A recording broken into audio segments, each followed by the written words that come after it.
អនុញ្ញាតគោរពជំរាបសួរពុកម៉ែបងប្អូនទាំងអស់គ្នាថ្ងៃនេះសាច់រឿងរបស់យើងផ្ដើមចេញពីក្រពើមួយក្បាលចូលអុកលុកភូមិ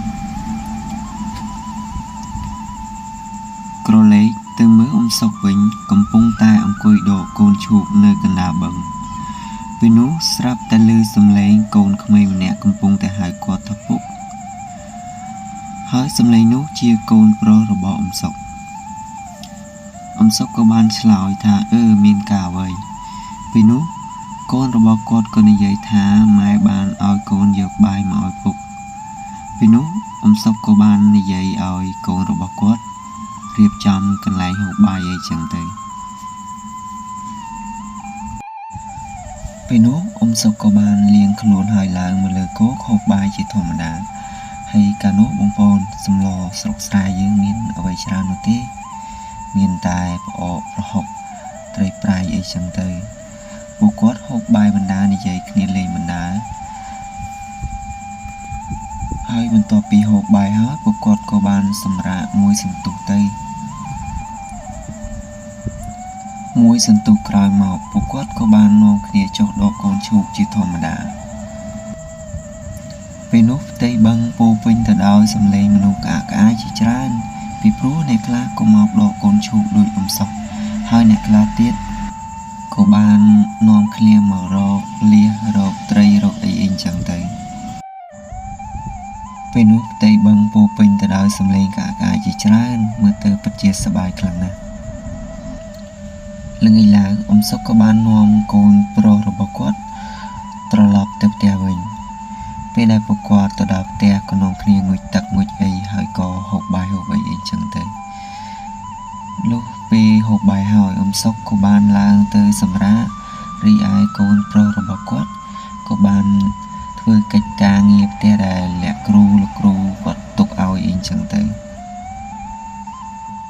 ពេលនោះសុករួមទាំងអ្នកភូមិក៏បាននាំគ្នាសម្រាកអស់ទៅណាមួយពួកគាត់ម្នាក់ខំប្រឹងធ្វើការពីថ្ងៃហត់ផងកណាយប់ជ្រៅសំឡេងមនុស្សធ្លាប់តែឮឥឡូវនៅសល់តែសំឡេងសត្វយំនោះទេពីព្រោះអ្នកភូមិនិងសុកបានធ្វើការហត់ពីថ្ងៃផងម្នាក់បានលងនឹងដំណេកអស់ហើយពេលនោះសំឡេងមួនក៏ចាប់ដើមរងាវដូចជាសារដាស់តឿនមួយសម្រាប់អ្នកភូមិនិងសុកដើម្បីទៅធ្វើការរៀងខ្លួនអីចឹងទៅក្រឡេកទៅមើលក្រោយផ្ទះសុកវិញស្រាប់តែមានបុរសម្នាក់កំពុងតែចែវទូកយ៉ាងលឿនសំដៅបុកច្រាំងយ៉ាងខ្លាំងសម្បីតែខ្សែទូកក៏មិនបានចងដែរគេក៏បានរត់ឡើងលើគោកហើយក៏រត់សំដៅទៅផ្ទះសុកហាក់ដូចជាមានការប្រញាប់ប្រញាល់ជាខ្លាំងបុរសម្នាក់នោះរត់បណ្ដាយំបណ្ដាហើយក៏បានយំរៀបរាប់ប្រាប់សុកថាជួយរកពុករបស់ខ្ញុំផងពីព្រោះពុករបស់ខ្ញុំយប់មិញគាត់បានបាត់ដំណឹងសូនឆឹងនៅពេលដែលគាត់បានបែកផ្លូវពីខ្ញុំដើម្បីទៅរកត្រីលុះដល់ពេលព្រឹកឡើងខ្ញុំទៅរកគាត់ស្រាប់តែបានឃើញទូករបស់ខ្ញុំដាច់ជាពីរហើយក៏បាត់ទាំងពុកខ្ញុំសូនឆឹងខ្ញុំមិនដឹងជាធ្វើអ្វីក៏បានគិតថាសុកពេលនោះខ្ញុំក៏បានសម្រេចចិត្តតាមរកគាត់ស្រាប់តែបានឃើញទូករបស់គាត់ត្រូវបានដាច់ជាពីរទៅហើយខ្ញុំក៏បានចោលភ្នែកសម្លឹងទៅជុំវិញទីនោះប៉ុន្តែគ្មានឃើញស្រមោលឪពុកខ្ញុំទេមានតែអីវ៉ាន់របស់គាត់អណ្ដែតទៅតាមព្រៃខ្ញុំក៏បានស្រែកហៅគាត់ប៉ុន្តែគ្មានសំឡេងរបស់គាត់តបតនឹងខ្ញុំវិញឡើយពេលនោះខ្ញុំក៏បាននឹកឃើញដល់ពីព្រោះបានស្គាល់ភូមិសាស្ត្រទីនេះច្បាស់សូមជួយពុករបស់ខ្ញុំផងអញ្ចឹងខ្ញុំសូមបើកវងក្រចកបន្តិចមានរឿងអ្វីក៏ដោយអ្នកភូមិតែងតែទៅពឹងសុកពីព្រោះសុកគាត់ចេះមន្តអាគមដោយខ្ញុំថាអញ្ចឹងណាមួយសុកជាមនុស្សដែលស្គាល់ភូមិសាស្ត្រទីនេះច្បាស់អញ្ចឹងហើយបានជាអ្នកភូមិមានរឿងអ្វីក៏បានទៅពឹងពាក់ សុកដែរចាប់ទុកជាអំសុកដូចជាមេភូមិអញ្ចឹង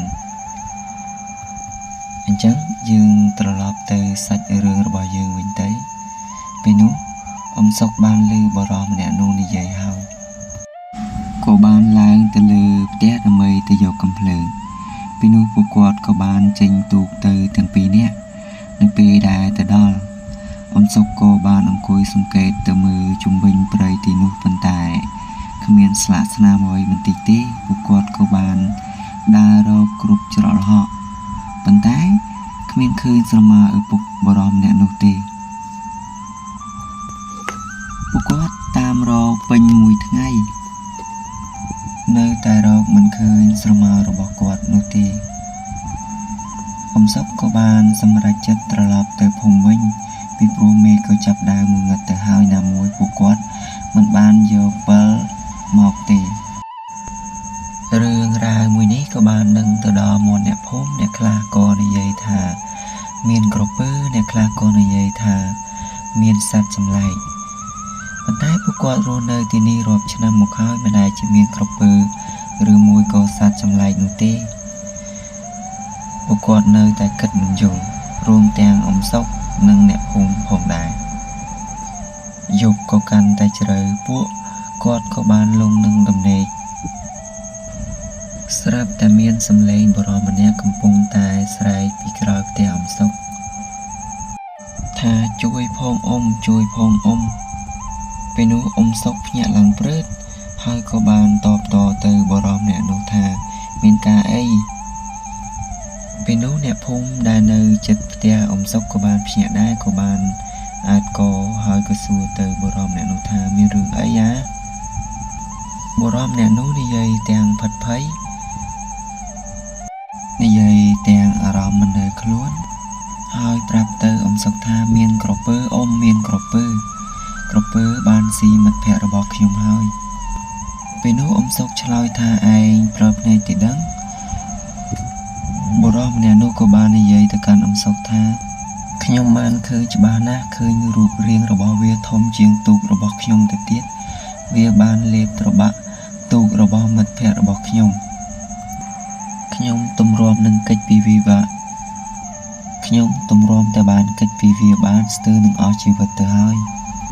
អ៊ំសុកបាននិយាយទៅកាន់បុរសម្នាក់នោះថាអញ្ចឹងមិត្តភក្តិរបស់ឯងត្រូវក្រពើស៊ីបាត់ហើយមែនទេរឿងនេះយើងត្រូវតែប្រកាសប្រាប់អ្នកភូមិទាំងអស់ព្រោះមិនមែនជារឿងលេងសើចទេអ៊ំសុកក៏បាននិយាយទៅកាន់បុរសម្នាក់នោះថា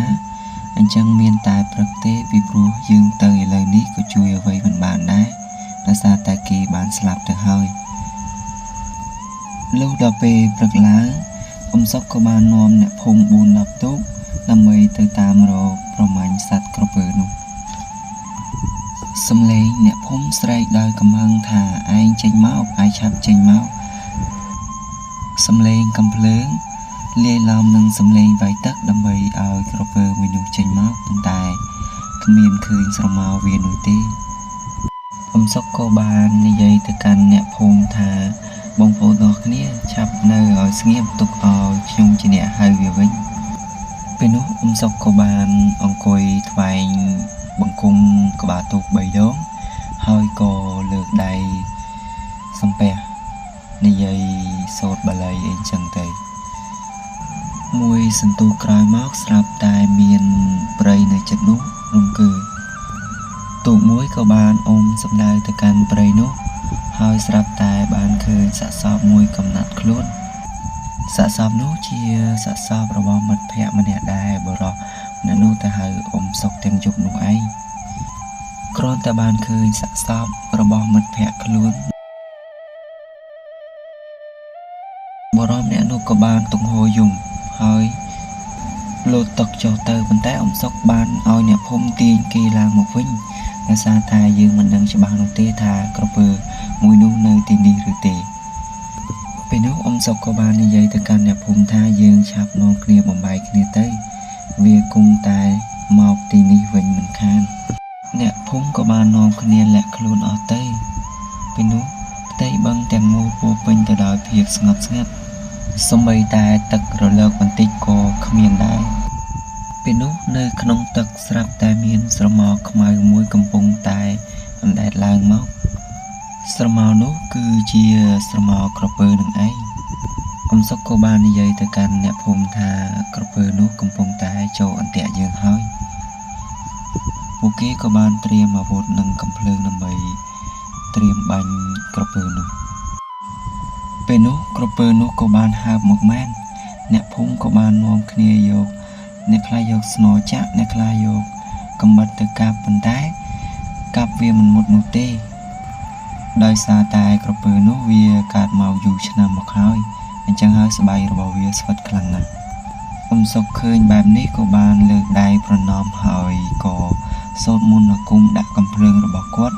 ហើយក៏បាញ់កំភ្លើងទៅចំសាច់ក្រពើនោះមួយគ្រាប់ចំក្បាលក្រពើនោះក៏បានស្លាប់បាត់ទៅអ្នកភូមិក៏បានលើកសាច់ក្រពើនោះដើម្បីទៅឲ្យអ្នកភូមិមើលដោយសារតែអ្នកភូមិខ្លះមិនជឿទេថាក្រពើនេះជាអ្នកសម្លាប់បុរសពីរនាក់នោះពេលនោះអ្នកភូមិក៏បានអរគុណទៅអំសុកជាខ្លាំងព្រោះអំសុកជាអ្នកមានគុណសម្បត្តិជាងគេចំពោះរឿងនេះពេលនោះអ្នកភូមិរួមទាំងអំសុកក៏បានចុះទឹកប្រកបមុខរបរជាធម្មតាដូចជារាល់ដងរឿងរបស់យើងក៏បានចប់តែត្រឹមនេះសូមបងប្អូនជួយចុច Subscribe ម្នាក់មួយផងអរគុណបងប្អូន